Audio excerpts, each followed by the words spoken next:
I put these on my Amazon wishlist just a little before Christmas, then thought better about it because I have no use for these, so took them off.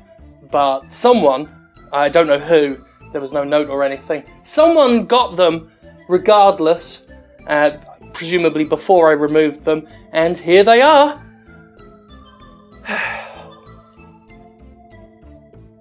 I haven't worked out a funny goof or anything with these. These are just... I'm going to talk about Resident Evil 7 now. Yeah. So Resident Evil 7 appears to be off to a successful start, shipping 2.5 million copies in the first 3 days. I wonder how many Capcom executives are pleasantly surprised. Capcom has spent years floundering around with the Resident Evil series, producing desperate, trend-chasing, QTE-laden Michael Bay messes like Resident Evil 6, pointlessly episodic, microtransaction-filled budget shooters like Revelations 2, and lazy, horrifically awful online multiplayer spin-offs like Umbrella Corps. For almost a whole generation and change, Capcom seemed totally clueless as to what to do with the series and pulled it in all manner of bizarre directions, throwing in a mishmash of ideas from other successful games in a grasping bid to maintain the series' relevance. And yet, it never seemed to have any tangible reason to do this, as Capcom was throwing everything but the kitchen sink into Resident Evil 6 and trying to crack the esports scene with Umbrella Corps.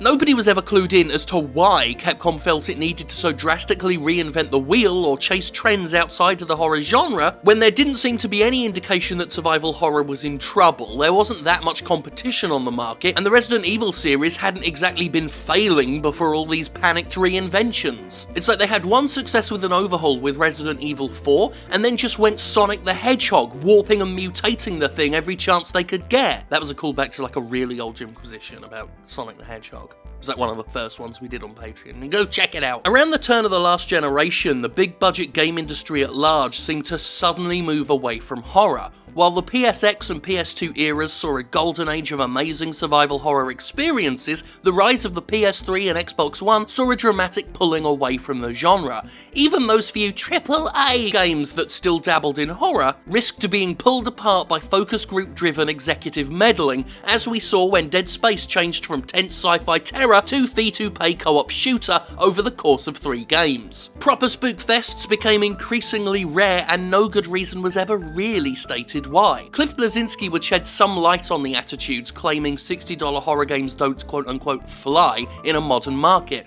but his assertions were not that compelling to me, mostly because none of it seemed to be based in evidence. Calling them the ultimate campaign rental, Bleszinski said publishers were unwilling to put resources into games that could be completed in 2 days and traded back in.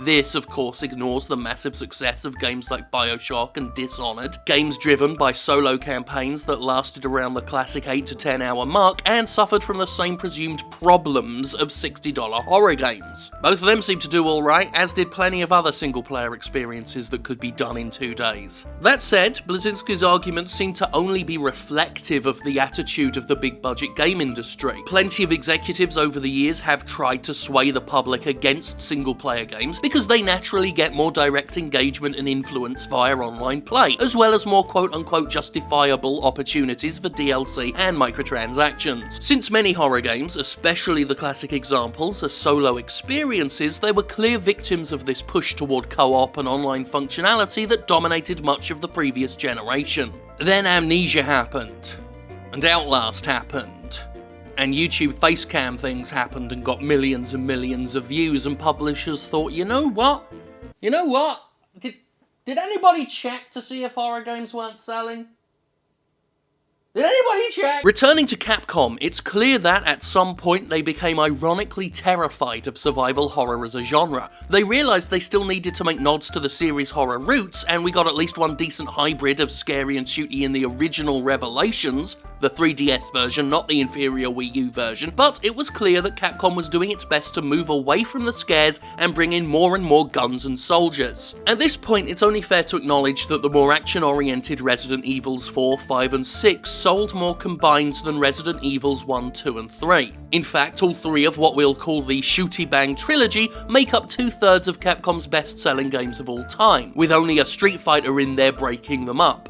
However, this can be accounted for due to the fact that the game industry has grown exponentially since the 1990s, when the Spooky Bang trilogy pretty much ruled the survival horror roost. Not to mention, sequels in big franchises typically do better and better until the market's turned off through oversaturation, so it's hardly surprising later entries did so well. And Capcom must have known there was still lots of milk left in the horror cow's dark udder, because it kept selling without fucking fail the original Resident Evil over and over and over again. You can almost judge the viability of a console based on whether or not Capcom has released Resident Evil on it. You can play it on your DS, your PSP, your PS Vita, your PS3, your PS4, your Xbox One, whether it's the PSX Director's Cut or the famously impressive Resi Remake version, you can barely move through this market without tripping over a re-release of Resident Evil. The RE Remastered Remake was the best-selling PS4 game in its launch month of January 2015 and sold a cool 1 million copies. Not bad for a remastered remake of an old game in a genre many publishers decided was dead in the water.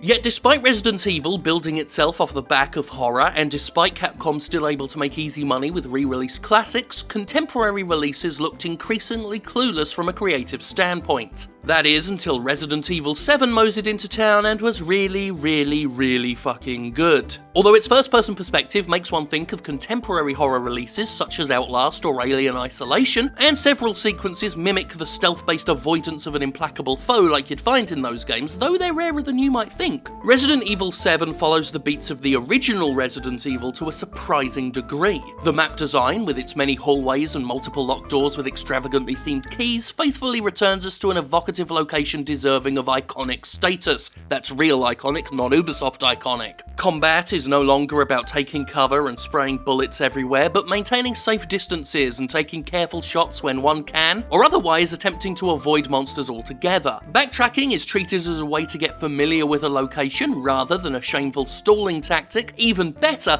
7 returns us to more of the outrageous and campy elements that I used to adore. Yes, there's plenty of genuinely disturbing and serious stuff, but it's not afraid to have some dark humour. The Baker family are an amazing set of villains rivaling the likes of Sadler, Salazar, maybe even Wesker in terms of memorability. Quite clearly, a lot of modern horror ideas have made their way into the game, but this is shockingly old-school Resident Evil content. And whatever you think about games like Amnesia, Alien Isolation, and Outlast, as a horror fan, I have to be grateful for their existence, because it's clear they're a big part of the reason why Resident Evil 7 exists. Hell, Alien Isolation itself has the likes of Amnesia and Outlast to thank, and I love that game. Despite Resident Evil's roots being firmly planted in survival horror, despite Capcom constantly re-releasing the originals at the slightest provocation, like a sea urchin instinctively moving its spines about, the company displayed zero confidence in a real horror experience for the entirety of the last generation, and I am beyond happy it's coming crawling back. So much so, I'm not even going to say smug and condescending things about Capcom coming crawling back.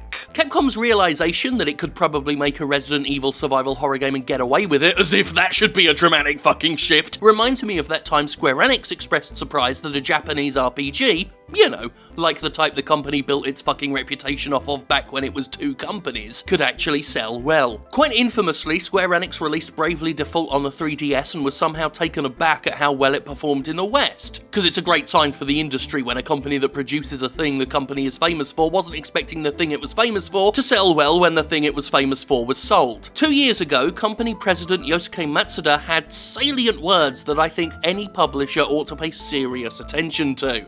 In the past, when we developed console games with a worldwide premise, we lost our focus, and not only did they end up being games that weren't for the Japanese, they ended up being incomplete titles that weren't even fit for a global audience. On the other hand, there are games like the JRPG we made for the Japanese audience with the proper elements, Bravely Default, which ended up selling well all around the world.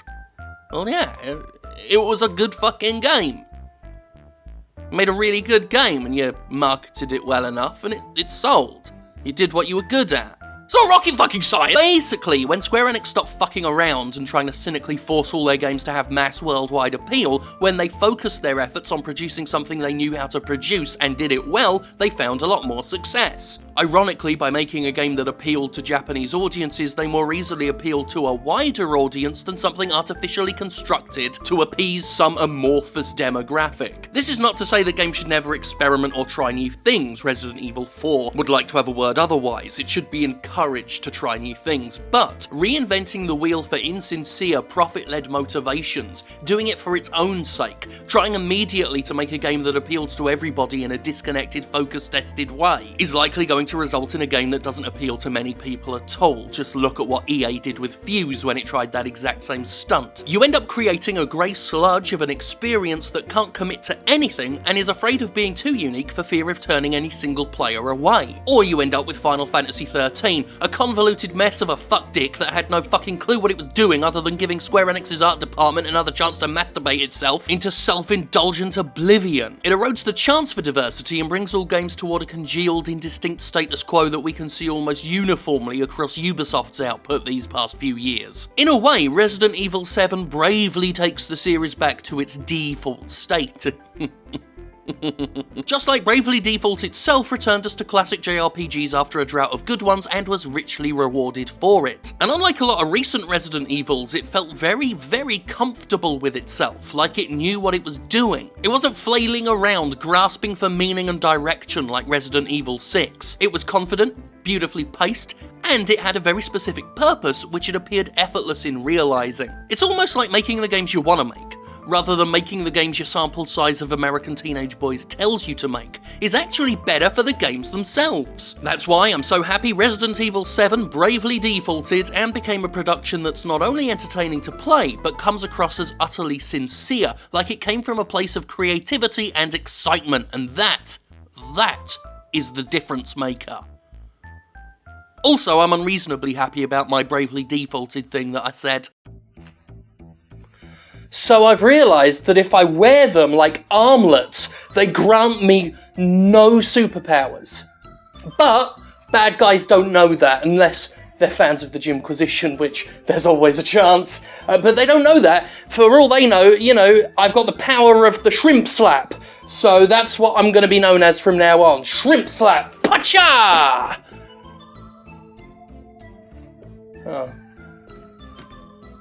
Thank God for me. With great power comes, don't hit a boglin.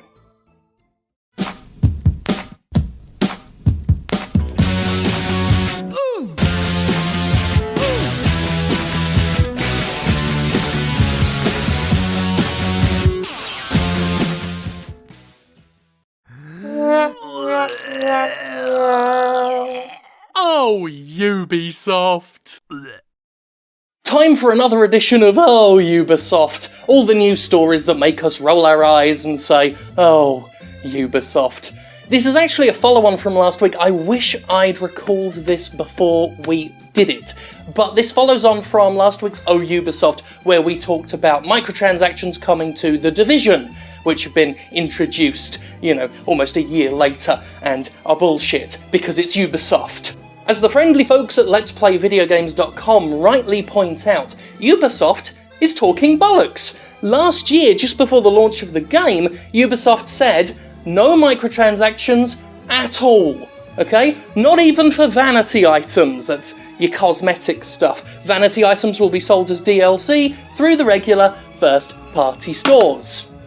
And here we are, with microtransactions. For those of us who have been following Ubisoft's exploits for a while, it's not surprising that Ubisoft's chatting shit. Ubisoft loves to mislead its audience. It did the first Watch Dogs. The first Watch Dogs, we remember how they sold that with misleading footage. I remember when Ubisoft said DRM worked, and that's why they were never going to get rid of it. Then they got rid of it, and it became convenient to say DRM didn't work, so Ubisoft said DRM didn't work. Ubisoft is a reigning champion of insincerity, as far as this shrimp-fisted chap's concerned. Oh, Ubisoft, you liars.